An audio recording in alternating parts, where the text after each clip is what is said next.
Salut à tous et toutes les gens du repère. Alors, on est avec la CBR 1000, la nouvelle, la 2020, au Qatar. Et je suis désolé pour cette face un peu dégoulinante. C'est pas très glamour, je sais, mais c'est le prix à payer pour rouler un petit peu vite avec cette moto. Donc, toute nouvelle CBR 1000, quasiment rien, enfin même rien. Elle n'a rien de commun, pardon, avec la précédente moto. Je suis encore un peu sous l'émotion de ces quelques tours de circuit que j'ai fait. Elle est extrêmement puissante. Elle fait 217 chevaux, donc jamais une sportive japonaise n'a fait une telle puissance. J'exclus la Kawasaki H2 puisque c'est pas vraiment une sportive. Là, on est sur les pures sportives. Et c'est la volonté de Honda de faire une moto qui s'aligne dans la course à la puissance, parce que jusqu'ici, on a privilégié les sportives un peu de route. Pas très lourde. D'ailleurs, la première, en 1992, la CBR 900, était extrêmement légère, mais pas puissante. Celle-là n'est pas lourde, elle fait 201 kg. Donc 201 kg pour 217 chevaux, on est sur un rapport poids-puissance de dingue. On a dit qu'elle a été développée en collaboration avec le HRC. Il y a des solutions techniques qui sont issues de la RC 213, donc la moto de Grand Prix de Marc Marquez, le multiple champion du monde, notamment les côtes moteurs et différentes solutions. Donc, comme quoi, les Grands Prix restent encore un laboratoire technologique pour nos motos de route. Alors, évidemment, c'est too much pour la route. C'est largement too much. Mais il y a quand même un truc qui est très bien, c'est que la moto est très facile. Moi, j'avais l'impression de monter sur une 600. Et ça, autant sur route que sur piste, c'est appréciable. La position de conduite n'est pas très contraignante. Ça reste une sportive, hein, mais elle n'est pas très contraignante. On bouge bien dessus. Alors évidemment, quand on fait 1m90 ou 1m95, c'est l'enfer, mais ça vaut pour toutes les sportives. Donc on ne va pas parler des exceptions qui ne font pas la règle. Elle est extrêmement rigide. Elle a des suspensions de fou. Alors là, c'est la version SP, donc celle avec les suspensions Öhlins. Il y a une version un petit peu moins chère, à 22 000 € avec des suspensions Showa. Mais revenons à l'essentiel, une moto très maniable et malgré tout très rigide, très stable. Un petit peu plus longue que l'ancienne, donc un peu plus d'empattement. Très puissante, avec une particularité, c'est que pour jouer cette course à la puissance, il a fallu aller chercher les chevaux en haut, à haut régime. Donc elle marche particulièrement fort entre 12 et 14,5, on peut aller jusqu'à 15 000 tours minute. Je ne sais pas si on se rend bien compte sur un moteur 4 temps. Et pour revenir au poids, j'ai posé la question à Bruno Skotnicki, qui est technicien et responsable presse, il cumule les qualités, qui m'a expliqué qu'en fait, si la moto pèse encore 201 kg, c'est pas à cause de l'électronique, parce que l'électronique, ça pèse rien. Hein. La boîte inertielle qui calcule tout fait la moitié d'un paquet de cigarettes. Les capteurs, ça pèse que dalle. Donc c'est pas l'électronique qui fait que les motos sont lourdes, c'est la fiabilité. Il expliquait qu'une moto qui fait 217 chevaux et qui doit aussi pouvoir faire 100 000 km, il faut que les carters soient épais. Il faut que les bielles, même si elles sont en titane, soient suffisamment solides, donc un petit peu costauds pour pouvoir tenir, etc. pour toutes les pièces internes au moteur. Par exemple, un moteur de MotoGP, c'est prévu pour durer 1500-2000 km maximum, et il va faire 10 à 15 kg de moins alors qu'il développe 280 chevaux. Donc, en fait, pour trouver ce meilleur rapport fiabilité, poids, puissance, il faut travailler de manière très sévère, parce que finalement 201 kg, c'est pas tant que ça. Et ça, je l'ai compris seulement là, il m'a fallu des années, parce que je me suis toujours demandé pourquoi on n'a pas des motos, des sportives, qui font 180, même 190 kg avec cette puissance-là. En fait, c'est une question de fiabilité.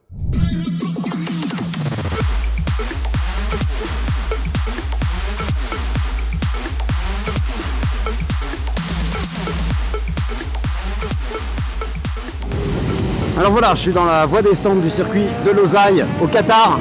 Un circuit super grand, c'est le premier circuit du championnat du monde des Grands Prix. Il ouvre la saison. C'est un circuit large, rapide, parfait pour la nouvelle CBR 1000. Première grande courbe à droite. Alors, on est en plein désert. Il y a un peu de sable en dehors de la trajectoire. Freddy Forêt, donc le champion du monde, nous a dit d'être prudent, notamment sur le premier tour. Là, je suis en P9.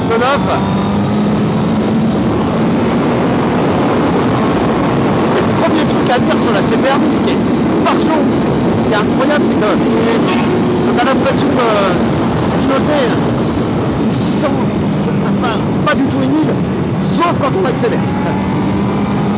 Mais elle est hyper facile. Alors, évidemment, la course pour tester le moteur, 217 chevaux. On n'avait jamais fait une sportive aussi puissante de toute son histoire, donc depuis 1948. Et là, ce qu'on voit tout de suite, c'est qu'à mi-régime, la moto, elle est un petit peu creuse. Parce que la courbe de puissance maxi a été privilégiée. Et à partir de 10 000 tours, elle s'emballe. Et entre 12 000 et 15 000 tours, et je sais pas si on se rend compte, mais 15 000 tours le 4 cylindres 4 temps, quoi. C'est des régimes hallucinants. Donc de 10 000 à 15 000 tours, là, ça envoie, mais de barge, quoi. Donc on a un moteur hyper puissant, très exploitable.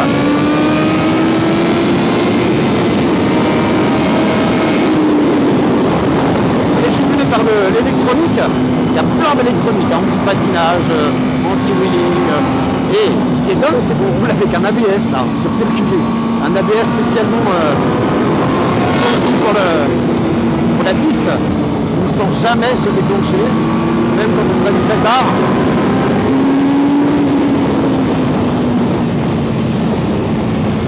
Bon, premier tour bouclé.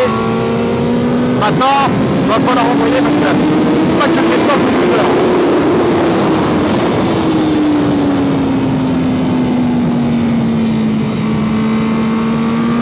Allez, ligne droite.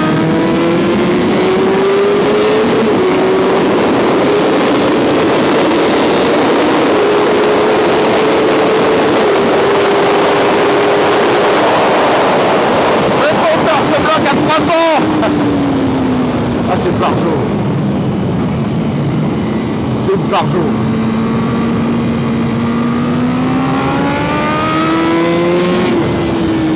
Ça sonne, hein. Et puis il y a un train avant de fou. Ça permet de rentrer en virage hyper vite. J'arrive pas à voir la limite, quoi.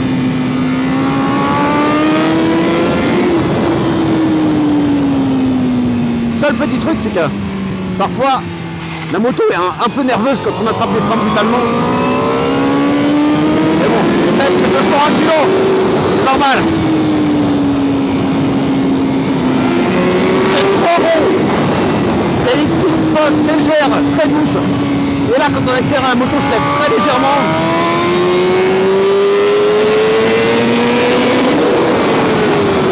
Oh, c'est énorme. Énorme. Bon Freddy, bah on revient, ça se voit, hein. Je suis dans un état pas trop. lamentable. Non, je Il fait transpire chaud pas là, trop. c'est parce que c'est le box, il fait C'est chaud. en litres, hein, qu'on compte. C'est ça. Bon alors verdict. Bah verdict, écoute, t'as roulé en 125 il y a quelques années ou pas? Ouais, quand j'étais gamin, ouais, ça fait quelques décennies. Ouais, c'est bah t'as progressé, c'est pareil. On peut être champion du monde et avoir le sens de l'humour en fait, hein. Ouais, bah oui, ça serait con quand même, non? Bon alors vas-y, donne-moi 2-3 trucs, parce que Non, c'est non, pas parce que j'ai honnêtement. 46 ans que je peux pas... Tu sais, j'ai peut-être une carrière là derrière moi. Non mais 46 ans, hier aussi, il est encore en MotoGP, il a 41 ans, donc c'est une mauvaise excuse, ça, c'est pas la bonne. Non, franchement, honnêtement, t'as de la vitesse de passage, c'est pour ça que je te compare avec une 125, c'est parce que t'as quand même vachement de vitesse de passage et tout. C'est sûr que sur ta position, t'es un peu timide, tu pourras en faire plus. Après, sincèrement, on voit que t'as la trajectoire en toi, ça se voit que t'as déjà roulé, parce que t'as les bonnes trages.